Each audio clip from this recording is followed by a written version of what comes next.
ہوتی. ایڈمیشن کرانے پر فیس کی مخصوص شرح لینا. میں انڈیا کے کوچنگ انسٹیٹیوٹ میں کام کرتا ہوں جہاں میرا کام بچوں کا ایڈمیشن کرانا ہے. مینجمنٹ نے مجھے ایک فیس بتائی ہوئی ہے کہ اگر آپ اس فیس پر بچے کا ایڈمیشن کراتے ہیں تو اس فیس کا 2% آپ کو بطور انعام دیا جائے گا.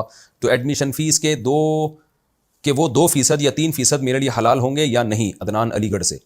عدنان صاحب 2 شرطوں کے ساتھ حلال ہیں. پہلی بات تو یہ کہ ہمیشہ کے لیے نہ ہو یہ ایگریمنٹ. جیسے بعض دفعہ یہ ہم نے دیکھا ہے کہ جی مجھے ٹیوشن لگوا دیں, کوئی بچہ بھیج دیں جس سے کو میں ٹیوشن پڑھاؤں, اس سے میں فیس لوں گا. تو آپ نے کوئی بچہ ارینج کر کے دے دیا, اسٹوڈنٹ ارینج کر کے دے دیا, اب ہر مہینے اس کی فیس سے 2% آپ کو مل رہے ہیں. یہ بالکل ناجائز اور حرام ہے. لیکن ایک دفعہ میں کہ اس طرح سے جائز ہے کہ آپ نے انسٹیٹیوٹ کو کوئی اسٹوڈنٹ کا انتظام کر کے دیا تو پہلی دفعہ جو فیس لی جائے گی اس میں سے 2% آپ کے, یہ جائز ہے. ہمیشہ کے لیے نہیں کہ ہر مہینے کی تنخواہ سے 2% کٹیں گے اور وہ آپ کو ملیں گے, یہ جائز نہیں ہے. بس فرسٹ ٹائم ہو گیا یا اماؤنٹ طے کر دیا کہ اتنے پیسے ہم آپ کو دیں گے ایک ہی دفعہ میں, وہ جائز ہے. دوسرا اس میں شرط یہ ہے کہ جس بچے کا آپ ایڈمیشن کرا رہے ہیں اس بچے کے ساتھ بھی دھوکہ نہ ہو. بعض دفعہ یہ ہوتا ہے کہ آپ کسی اسٹوڈنٹ سے یہ بات کرتے ہیں کہ ایک بڑا زبردست انسٹیٹیوٹ ہے بیٹا, اس میں زبردست پڑھائی ہے, حالانکہ اس میں زبردست پڑھائی نہیں ہوتی, لیکن آپ صرف اپنے کمیشن کے چکر میں اس کو الو بنا رہے ہوتے ہو آپ.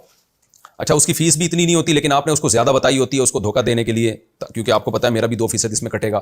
تو بچہ یہ سمجھ رہا ہوتا ہے کہ ماشاء اللہ بہت نیک آدمی مجھے مل گیا جو فری پھوکٹ میں اتنے اچھے مشورے مجھے دے رہا ہے. حالانکہ آپ فری پھوکٹ میں نہیں, آپ کا تو کمیشن ہوتا ہے اور آپ کا اپنا مفاد سامنے ہوتا ہے, بچے کا مفاد سامنے نہیں ہوتا. تو ایسی صورت میں بھی آپ کو دھوکے کا گناہ ملے گا.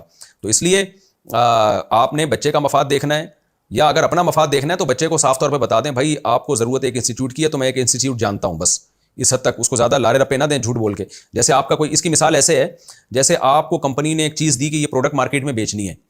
اب آپ جو اس پروڈکٹ میں جو خاصیتیں سچی مچی میں ہیں وہ تو بیان کریں آپ, اور اس کا کمیشن بھی کمپنی سے لیں آپ, لیکن آپ نے وہ چیزیں بیان کرنا شروع کر دیں جو اس پروڈکٹ میں ہے ہی نہیں. کیوں؟ اس لیے بیان کی کہ تاکہ کسی طرح سے میں اس کو بیچوں اور مجھے کمیشن ملے. تو یہ کسٹمر کے ساتھ دھوکا ہے. تو اس طرح سے آپ نے جب اپنے انسٹیٹیوٹ کے لیے اسٹوڈنٹس کا انتظام کرنا ہے اور اس پہ آپ کو کمیشن مل رہا ہے تو اس میں اسٹوڈنٹس کے ساتھ دھوکے بازی نہیں ہونی چاہیے.